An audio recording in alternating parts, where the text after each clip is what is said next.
Organs Without Bodies. Deleuze and Consequences. By Slavoj Zizek. Beyond Morality.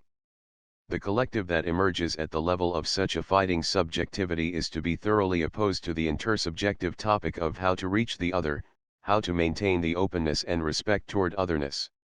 There are, grosso modo, three ways to reach out to the other that fight the triad of ISR, imaginary, human touch, symbolic, politeness, good manners, real, shared obscenity. Each of the three has its own dangers. As to the human touch, the display of human warmth beneath the official role one is playing, suffice it to recall how, when, in January 2003, the Israeli Defense Forces demolished the house of the family of a suspected terrorist, they did it with accentuated kindness, even to helping the family to move the furniture out before destroying the house with a bulldozer. A similar incident was reported in the Israeli press. When an Israeli soldier was searching a Palestinian house for suspects, the mother of the family called her daughter by her name to calm her down, and the surprised soldier learned that the frightened girl's name was the same as that of his own daughter. In a sentimental upsurge, he pulled out his wallet and showed her picture to the Palestinian mother. It is easy to discern the falsity of such a gesture of empathy, the notion that, in spite of political differences, we are all human beings with the same loves and worries, neutralizes the impact of what the soldier is effectively doing at that moment. So, the only proper reply of the mother should be, if you really are human like me, why are you doing what you are doing now? The soldier can then only take refuge only in reified duty, I don't like it, but it is my duty. Thus avoiding the subjective assumption of his duty. As for human warmth, one of the most depressive motifs in Victor Klemperer's wartime diaries To the Bitter End, 1942-45, is the oft-repeated scene of a good ordinary German with sympathies for Jews, even helping them sometimes, who, in a moment of human warmth, takes Klemperer, a Jew, into his confidence and explains to him his view of the war. It is difficult, but you should not worry, we, inclusive, shall win. At the very moment of opening up his heart, the good German tries to involve the Jew in the project responsible for his destruction. The price of his offer of human sympathy is that the Jew, the ultimate victim, should identify with the survival of the system bent on destroying him.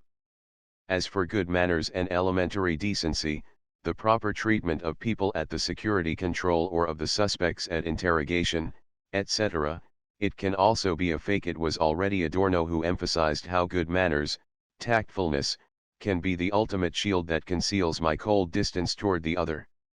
As to shared obscenity, the proposal of obscenity is also an extremely risky move. It can backfire and work as a brutal intrusion into the other's privacy, not to mention the fact that it can function as a fake solidarity masking underlying power relations. However, the trap to be avoided here is the dismissal of appearances in the style of better a true brutal power relation than a fake, as if, in the West Bank, the choice is simply either occupation with good manners or no occupation, as if there is not also the choice between minimal kindness and a brutal occupation. The dismissal of such apparent overtures as false has its limits too. If one goes to the end in this logic, one can easily dismiss the acts of the Israeli refuseniks as already co-opted by the Israeli official ideology. Don't they objectively serve the Israeli state, enabling it to present Israel as a civilized, moral society, in contrast to Arab fanaticism? Furthermore, if the refuseniks act via selective refusal, do not they thereby admit and thus legitimate the basic right of the IDF to act? What one should retain here is trust in the potential power of appearances, even if they are subjectively false. The sad fact is that, in a tension between good manners and the call of one's conscience, the truth can be on the side of superficial manners. When, in Mark Twain's novel, Huck Finn is on the run with a black slave, he treats him in a friendly way because of his good manners, although his conscience makes him feel guilty for that, telling him that he should return the runaway slave to his legal owner. The truth is thus in no way automatically at the level of intimate conviction. In Minima Moralia, Adorno refers to the example of a wife who, while holding the coat for her husband, gives an ironic smile to the others around her, saying let the poor guy think I am serving him, let him have his small pleasures, while I am the real boss. Is this not the fundamental feminine strategy, that of faking a submissive subjectivization? However, what if the truth is the opposite one? What if the wife's ironic distance is false? What if the patriarchal domination takes this distance into account and not only tolerates it but even solicits it as the way to subjectivize the feminine subject? Many Western academics cling to some humanitarian ritual, helping to educate poor children, etc., as the proof that, at the core of their being, they are not just cynical career-oriented individuals but human beings naively and sincerely trying to help others.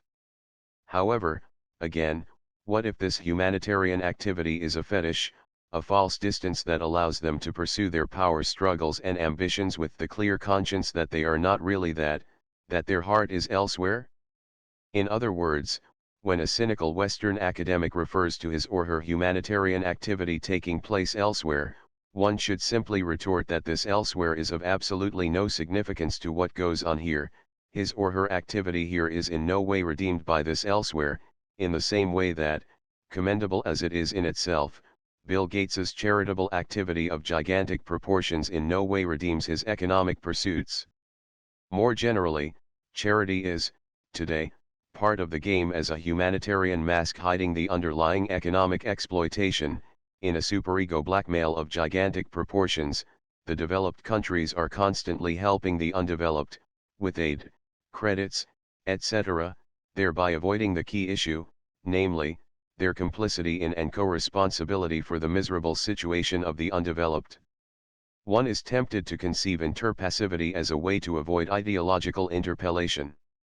If I let a candle burn in the church for me instead of praying and spend the time I thus gain for more pleasurable activities, is it not that I thereby acquire a minimal distance toward the recognition in religious interpellation? However, what if, far from avoiding interpellation, such a distance effectively sustains it?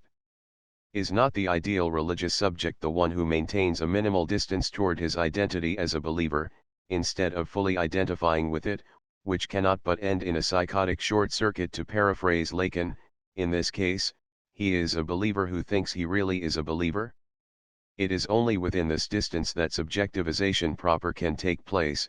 What makes me a human subject is the very fact that I cannot be reduced to my symbolic identity, that I display a wealth of idiosyncratic features.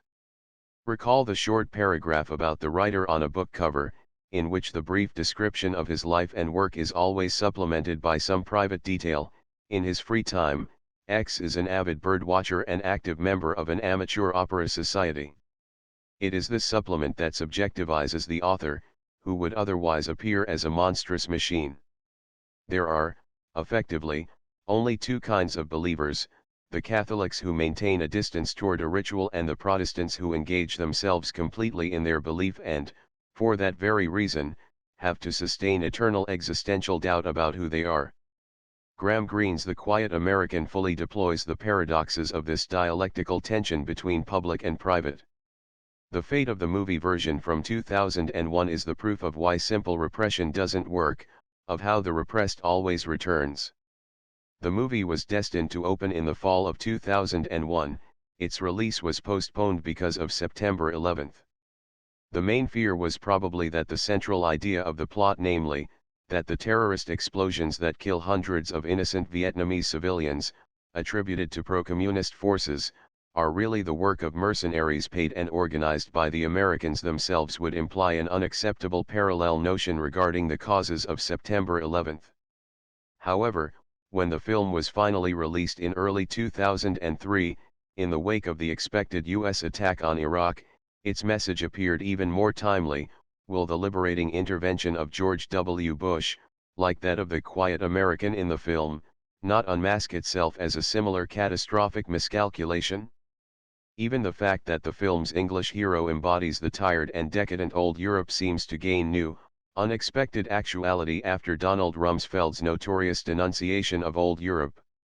This does not mean that the film is ultimately not a failure, politically as well as artistically. The best way to locate this failure is to start with the difference between the film and Graham Greene's novel of the same name from 1955. In the film, the quiet American, who poses as a naive, benevolent organizer of medical help for the Vietnamese, is gradually unmasked as what he truly is, namely, a ruthless real politician who finances mass terror against civilians to prevent the communist seizure of power. In dire contrast to the film, the main point of the novel is that the quiet American effectively is a naive benevolent agent who sincerely wants to bring to the Vietnamese democracy and Western freedom. It is just that his intentions totally misfire. I never knew a man who had better motives for all the trouble he caused. The shift from the novel to the film is thus the shift from tragedy proper. The subject intervenes with the best intentions and causes unforeseen catastrophe, to melodrama. The good guy is revealed as the ultimate evil. The film tells the story of Fowler, a late middle-aged, resigned, opium-addicted Englishman, correspondent of the Times in Saigon in 1952, who lives with Phuong, a beautiful young Vietnamese woman. Although he would like to marry her, he cannot do it, because his wife back in England will not give him a divorce. In a cafe where he takes his morning coffee, he meets Pyle, a young, idealistic American involved in medical help to cure eye diseases. At the same time, a new third way, neither pro-communist nor pro-French, opposition movement is formed, and mass slaughter is regularly reported, usually attributed to communists. Gradually, Fowler becomes aware of the truth behind Pyle, the quiet American. His medical task is just a cover. It is Pyle who is behind the third force and who finances and coordinates mass bombings as part of a ruthless scheme to save Vietnam from communist victory. At the same time, while becoming friendly with Fowler, Pyle falls in love with Phuong and proposes to her. She leaves Fowler for Pyle, since she wants the security of a marriage to an American. At this point, the Vietnamese secretary of Fowler, a covert communist also aware of Pyle's role, asks Fowler to clearly take sides in the struggle by inviting Pyle to dinner in a certain restaurant, thus enabling the communists to liquidate him. Fowler does it, and, as a result, Phuong also returns to him. The courage of the film is that, along the lines of old classics like Lillian Hellman's Watch on the Rhine, it violates the liberal taboo. In the political struggle, one cannot remain an observer, one has to take sides, which means not only general sympathy for one side but, much more unsettling, that one has to dirty one's hands with blood.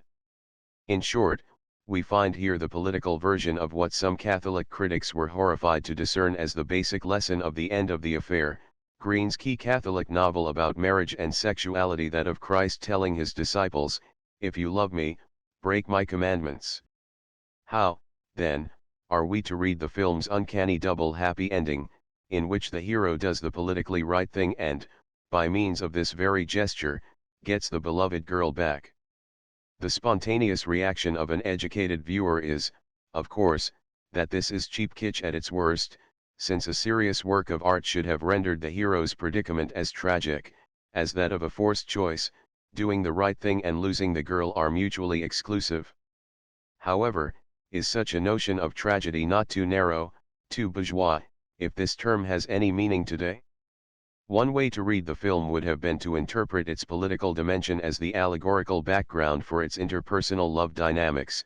The hero finds himself in a rewarding situation in which, by betraying the American to the communists who slaughter him, he also gets back the beloved Vietnamese beauty, who left him for the American. Read this way, the film effectively participates in the worst opportunistic self-indulgence. However, what if one radically changes the perspective and, while wholly endorsing this hopelessly patriarchal racist economy of the film's private love dynamics, simply shifts the focus onto the public political struggle as the crucial, decisive dimension? Instead of reading, in a Hollywood way, the public political level as merely a background allegory of the private as the true moral center, one should see the underlying insight of the film in the assertion of the ultimate irrelevance of the private. So what if, at the private level, the hero cheats emotionally? So what if, at the level of subjective self-experience, the American is sincere and naively enthusiastic?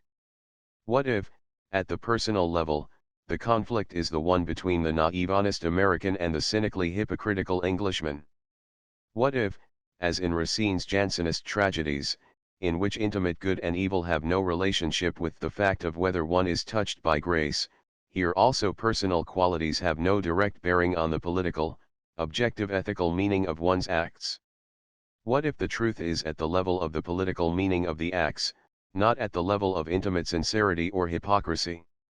What if, in this sense, one should reject thoroughly T.S. Eliot's famous line from his Murder at the Cathedral, according to which the highest form of treason is to do the right deed for the wrong reason? Unfortunately, by indulging in the melodramatic portrayal of the American as an evil manipulator beneath the benevolent mask, the film misses this opportunity.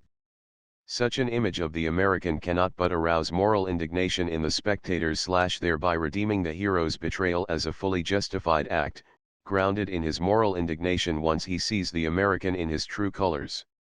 And it is here that the film misses its chance, that of focusing on the properly Kierkegaardian dilemma of its hero, whose predicament is an ordeal such that, please note, the ethical is the temptation. That is to say, the hero should have been disturbed by the terrifying prospect of doing the right deed for the wrong reason, that is, of profiting from the denunciation of the American and thus opening up the suspicion that his difficult politico-ethical decision was grounded in private motives. In this precise sense, for the hero, the ethical is the temptation. The main dilemma is the political one: will he gather the courage to clearly take sides and help annihilate the American? And the level of private ethics affects this dilemma precisely as a temptation. Will he succumb to the temptation of virtue and refuse to betray the American, or will he gather the strength to overcome his private sensibility and accomplish the act, in spite of the fact that he will profit from it?